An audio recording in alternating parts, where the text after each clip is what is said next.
کوئی پیسے منی لانڈر کر کے برطانیہ نہیں بھجوائے گا، اور یہ تمام جو الزامات ہیں یہ بالکل غلط ہیں۔ اب چونکہ سوشل میڈیا کا دور ہے، سوشل میڈیا پر ہر ایک چیز موجود ہوتی ہے، آ بھی جاتی ہے اور چل بھی جاتی ہے۔ یہ فیصلہ کل کا آیا ہوا ہے، لیکن اس فیصلے کی جزیات کو میرا خیال ہے نہ کسی نے پڑھنے کی کوشش کی، نہ ہی اس کو سمجھنے کی کوشش کی،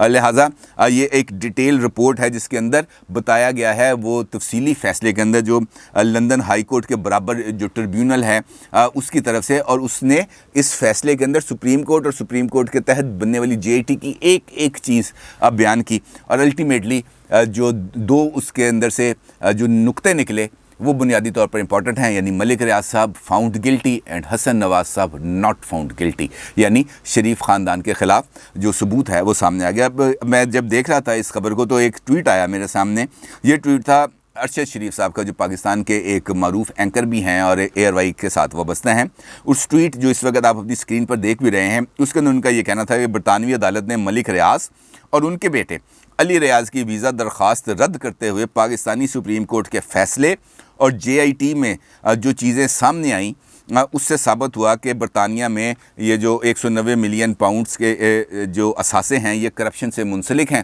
لہٰذا وہ ان پر ملک ریاض صاحب کے خلاف فیصلہ آ گیا۔ ساتھ ہی وہ لکھتے ہیں،